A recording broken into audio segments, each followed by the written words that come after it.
live. Thanks, CMDR. Much appreciated. So you can hear us, right?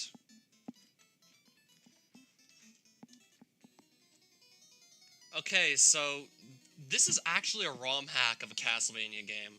Just for context, I'll show you what the original game looks like. Well, I can probably show you the title screen, but that's about it. Because I don't think I'll have that much time to spare. So this was the original Castlevania. This is what it looks like. Maybe you can see like a brief snippet of the gameplay, or this AI attempting to do gameplay. So this is what the original game that the ROM hack I'm about to speedrun is based off of. So essentially you make changes to the original ROM file. You usually put them on an IPS patch for legal reasons. But this is not what I'm running. I'm running the ROM hack. So let's actually get that open again. In Course of Mysteries, you'll take control of a different character. I think this is like a fan interpretation of the story, because I couldn't really recall finding any mention of Armand Dynasty anywhere within the official Castlevania canon. Yes, this right here is a different character known as Armand. Despite the fact that he's a descendant of the Dynasty clan, he handles pretty much exactly like Simon does in the original Castlevania. Has his, well, feels like a whip. His exact same sub-weapons, everything. So, if you want to see me climb up walls and ceilings, then you're gonna be slightly disappointed, because he can't do that. On romhacking.net, you can find the hack and the story associated with it. I'm probably not going to go into too much detail to tell you the story. I mean, this is more about the gameplay, I think, really, than the story. Speaking of gameplay, let's just all take the time to appreciate just how bad this AI is at the gameplay. He's just walking into stuff.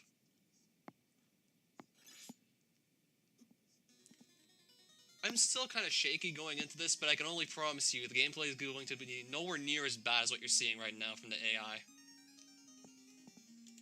So one more reset, and now we're actually going to begin. First stage, fairly easy. Second stage, also pretty easy. Things start to get a little more technical once we hit the third stage, though. Actually, no. Wait. Please don't tell me the timer started.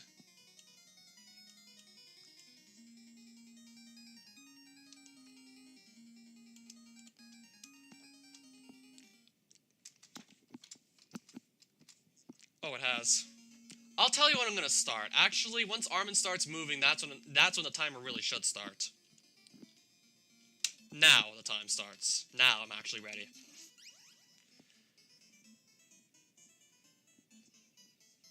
Okay, so this is Course of Mysteries. Pardon me for kind of not knowing when to start, but this is it.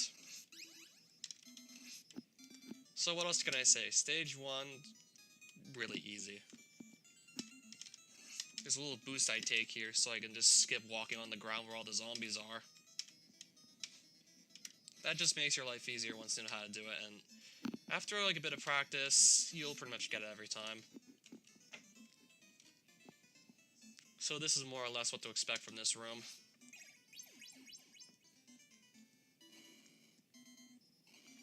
Really nothing too crazy in it whatsoever.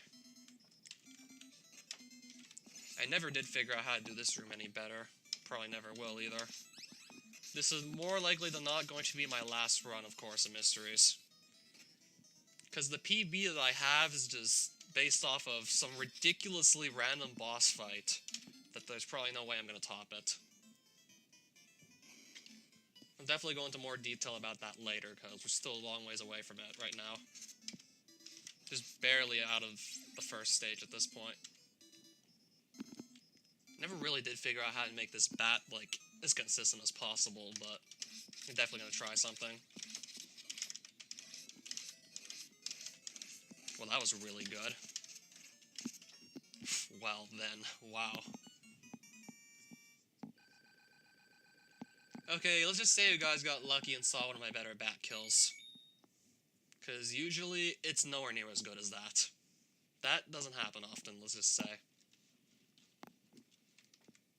Now then, we're gonna go to Checkerboard Land. Because I frankly don't know what else to call this. Since when has there been a Checkerboard Land? in one of the castles is beyond me. I mean, I would say Dracula, but we're not even fighting Dracula. We're gonna fight a different vampire known as Olrox. Okay, that's not good. That's less than ideal. Ideally, I wasn't supposed to get knocked off that platform there, but things can happen if you're just too busy monologuing. I'm gonna have to brush that off before I do something else even stupider.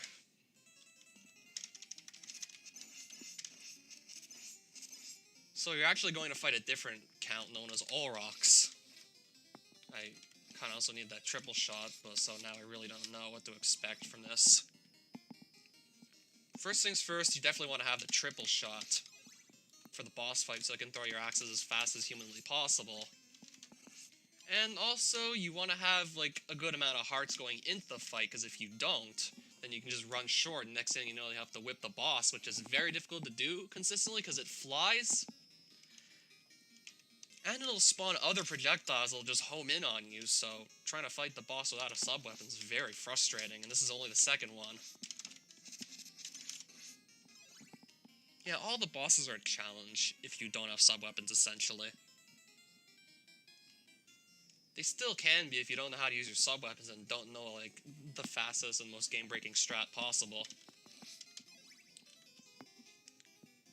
So I'm going to try and do this with only a double shot. It's probably going to be much slower than I would have liked it to be, but oh well.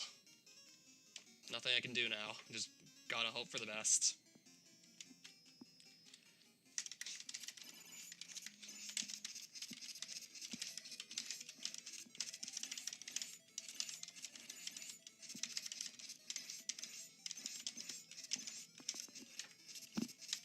Yeah, that's about the best I can do with a double shot, really. I was only able to have 2 axes on screen at the same time, as opposed to, like, 3, which is, like, what I should usually have. So I figured let's just try and use the whip to maybe speed that fight up a bit. At least I was able to do that.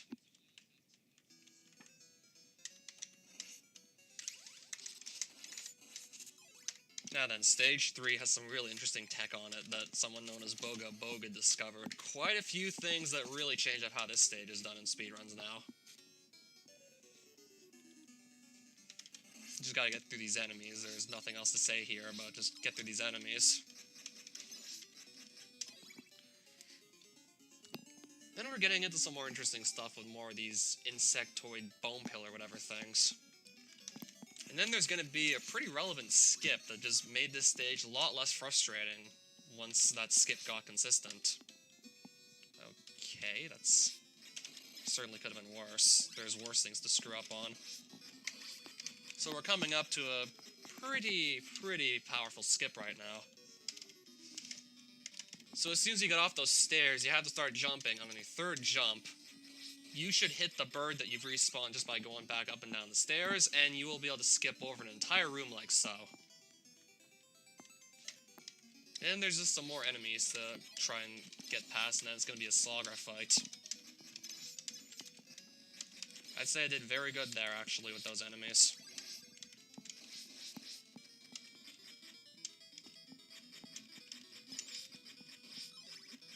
That bird was doing who knows what. Yeah, the birds are still fairly random on this hack, by the way. I mean, they've pretty much always been in these Castlevania games. So let's just say that Slugger's pretty much a pushover if you have the right sub-weapon to fight him with. Gaibon, on the other hand, he's still, like... I don't know if I want to say it, but I'll say it anyways. He can still be an asshole. And if any of you have played Super Castlevania 4 and seen Slogger and Gaibon before, you'll pretty much know that it should be the other way around. Slogger's the destroyer of dreams in that game, and Gaibon's the pushover. But in this hack, it's actually the reverse when it comes to speedrunning it. Yeah, really funny. This is annoying. I want to grab a big heart from one of the candles, but that bat got in my way. Or skull with wings. So, I'm still just focusing here. Didn't really get time to explain that, but that's the cave skip. Just want to make sure my movements were exact so I could just nail it, no problem, and I did. So now I'm gonna have to be careful with my heart count here, because if I run short on hearts and then it comes time to fight Gaibon, then we might be in trouble. Still gotta throw crosses to take out these heads and eyeballs in this hallway here. This is another really annoying and possibly choke point in the run right here. Because there are some instant death pits, by the way, that you can fall into if you're not being careful with these. Gaibon has to be by far the most random boss in this hack, and one of the most unpredictable, and one of the hardest to hit, but the crosses are the fastest way to kill him if you get a good pattern, that is. If you don't, then it's probably just going to be a struggle. So hopefully I'll get the pattern I'm used to. I feel like this might be based on frame count for all we know. I got that one, so let's just see what I can do with them. Apparently not that much special. He's still gonna die though, no problem. Like I said, there was a much faster kill I got in my personal best on this ROM hack, and I'll probably never see it again. I only came close like 1 or 2 other times lately since then. So that's Gaibon. The kill can be much faster, but I don't know how to make it consistent whatsoever. Not even using save states is helping me. So now we're in Aurochs's castle, pretty much, and we're gonna go fight him at the end of this stage. I mean, he's also, like, a major choke point, because there's actually 2 fights. Not just one, there's actually 2 phases, much like how Dracula had 2 phases in the original Castlevania. And the final boss is actually death, believe it or not. I mean, he is hard enough that he could be a final boss. Uh-oh. I think some of you might actually recognize this music. This is like an NES rendition of Dance of Pails, if I'm not mistaken. Well, a physicist pointed that out while I was running this. I certainly didn't know this myself. What else can I say? I haven't really played that yet. Probably should. Uh-oh.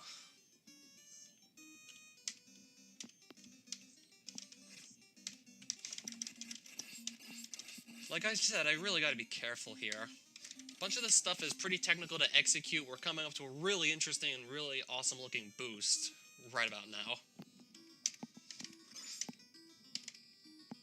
You have to waste just 1 or 2 frames here while walking left, otherwise you will jump too early and not hit that fireball.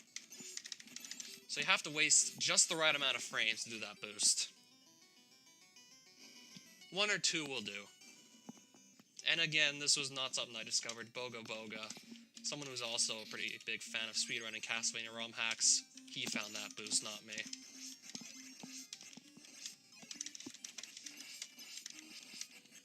I'm actually gonna not pick up that big heart, because I already have, like, too many extra.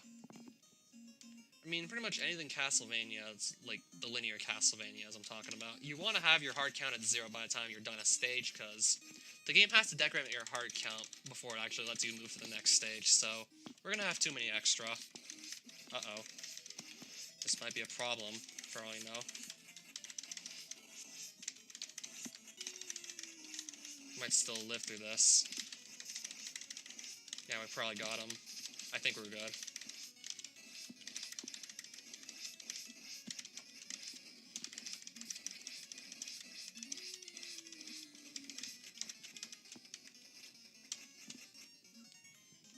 So that's the 2-phase Aurochs fight. What you really want to do is just kill him when he's on the left side of the arena during this first phase, so that his second phase will be on the left side of the screen, and you'll just be able to hit him faster with crosses and just take less time to travel to the edge of a screen and back. And you'll have more space to kill him with before he just starts trying to put you in a corner. So 2 reasons you want to do that, really. And that's why it's really important to get that first phase right, and it was kind of shaky for me, but I more or less had what I needed to survive at least, and... Oh, hello there. That skeleton pretty much never does that, so I don't know what to say about that. I think that's pretty much screwed up the entire room now, so... That kind of screwed up the whole room, actually, so I think we're in trouble. That's a skeleton pattern I've never seen before. And then that screwed up, like, the entire room, because now I have Medusa pattern spawns and patterns I just don't know. Since I got a bunch of Medusa patterns I just straight up don't know, that just put me in, like, deep trouble.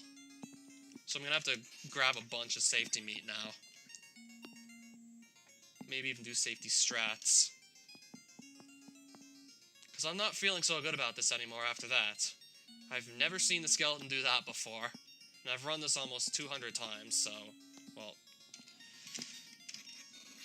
I guess we can go for that and it won't hurt, so yeah, we'll just do that one anyway. So I'm gonna grab another piece of meat after I get past this. I didn't want to have to do this, but oh well. I mean, if I don't do this, death is probably going to kill me. And even then, I don't feel like this might work out. We don't know yet. Really just have to hope for the best.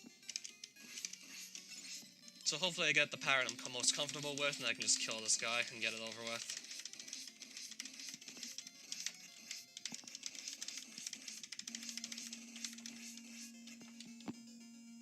Time!